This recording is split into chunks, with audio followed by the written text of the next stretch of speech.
Most PT practice owners are working harder than ever, but taking home less money. What is surprising for many owners is that it is still very realistic to make 20% profit or above in the insurance environment. Today, I'm going to show you how to find hidden revenue opportunities using what I call the revenue funnel framework, the same system that helps our clients to thrive. When I started my first PT clinic back in 2001, things were going great. We gradually built up to 7 physical therapy clinics over quite a few years. But around 2008 to 2009, things started to get rough. The systems and processes that worked perfectly fine for one clinic and one PT just weren't working anymore with 3 clinics and multiple therapists. Marketing wasn't working well. Our financial picture was far worse with 3 clinics than it had been with 1. And some months it became a real struggle just to make payroll. That's when we realized we had to look very closely at our business and identify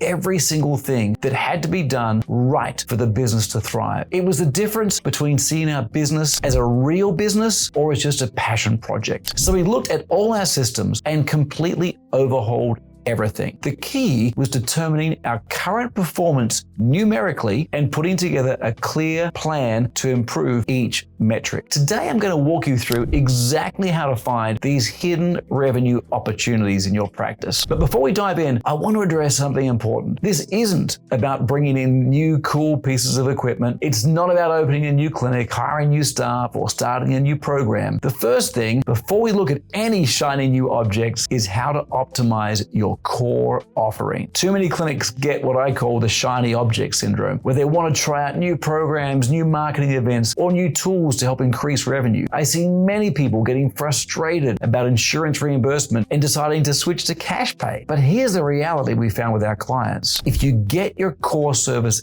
excellent, insurance reimbursement is fine. It's not what it was, but it's enough to make 20% profit if everything else is done correctly. Now let's start by viewing your business as a funnel. Everything that happens in your business that relates to income is part of that funnel. At the very top is your marketing, and then how you process new leads and referrals, then your scheduling, your visit numbers, your billing. Everything flows down to what ultimately ends up in your bank account. What we found is that most practices have leaks throughout this funnel, places where revenue is dripping out at different stages. And the key is to tighten up all your operations and systems so these holes disappear. Once those holes are gone, the revenue that comes to you at the bottom of the funnel, and that's your pocket, is optimized. If you've plugged all those leaks, you should be making at least 15% profit. And many clinics are making more, 20% and greater is not uncommon. So let's work our way down the funnel and examine some of these potential leaks. Now, while marketing is at the top of the funnel, we won't dive deep into that today as it's an entire topic of its own. Just know that if you're not doing good marketing, that's your first big leak. Revenue isn't even getting into the funnel. The first major area we need to examine is your referrals and new patients.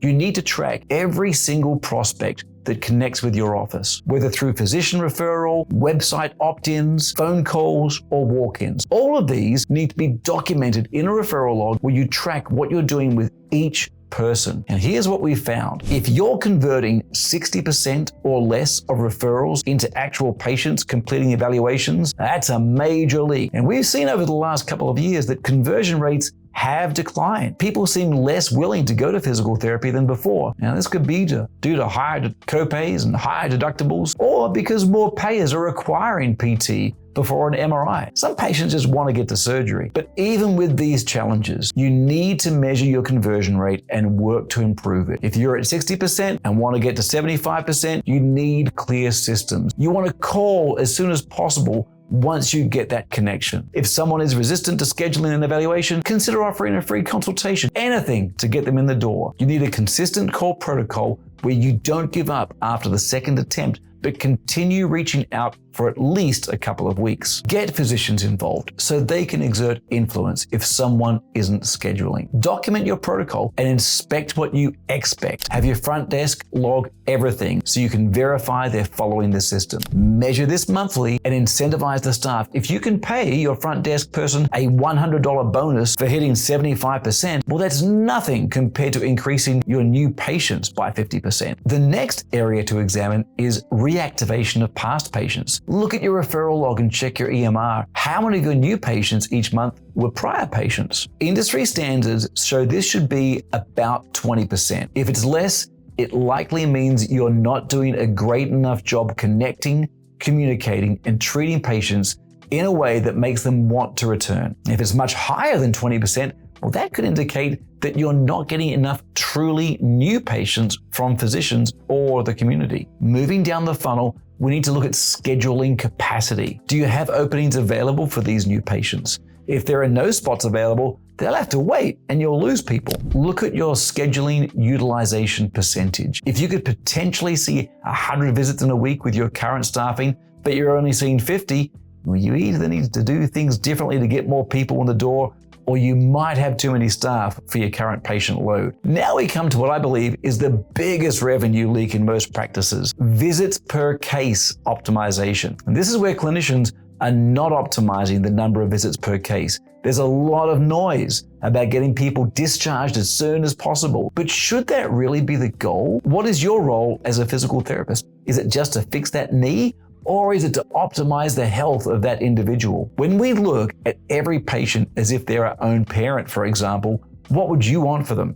You'd want to get them as healthy as possible because you want to help these people live the best lives they can for as long as they can. And that changes the picture from wanting to discharge in 6 visits to really considering how to help this person optimally. Not only does this approach feel great and it represents honorable work, but it also develops stronger connections with patients and increases referrals. Now, moving further down the funnel, you need to examine your units per visit. For different payer classes, commercial, federal, flat fee payers, look at your CPT code distribution. We know which codes pay the most, and while I'm not saying you should only use the highest paying codes, many providers use very low paying codes when they shouldn't be. This requires training and education for your staff, something that we help with. Now, let's talk about your billing processes. This is crucial. If your billing department or company is performing at 90%, which is actually better than average, you're still losing 10% of your revenue. If profit margins in the industry are 15 to 20% and you're not running a perfect operation, so you're making about 10% profit, let's say, then a billing department running at 90% even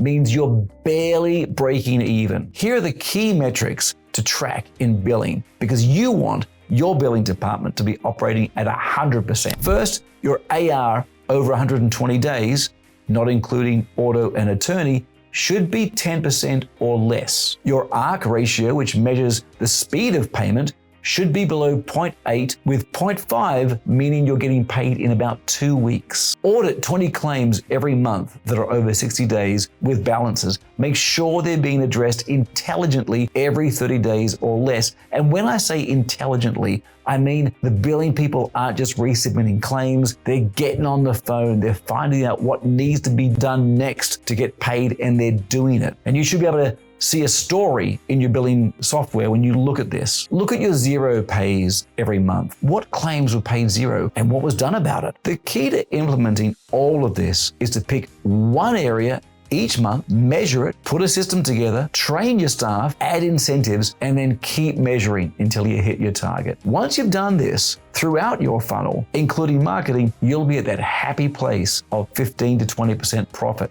maybe more. At that point, it's up to you if you want to add programs. But for most of our clients, they're happy with that profit margin and don't need to add other things that are difficult to manage. If you do want to add programs, find a key staff member's passion and engage them in building it. Remember, you as the owner should be focusing on 3 things: marketing, which you need to be leading in your organization, managing and leading your team, which means looking at this funnel and plugging all the leaks, and then growth. Because if you're not growing, you're shrinking, and shrinking leads to closure. So these are the ways to identify hidden revenue growth opportunities in your PT practice. Once you've got that funnel plugged, you'll be doing great. And then, if you want to come up with exciting and innovative new ideas for revenue generation, well, you'll be in a position to do so. If you want help implementing these systems in your practice, or just doing some analysis to find out where you are, click the link below to book a call. We'll analyze your practice, identify your biggest opportunities, and show you exactly how to capture that revenue. Remember, you don't need fancy new programs or equipment. Just by optimizing what you're already doing, you can transform your practice's profitability.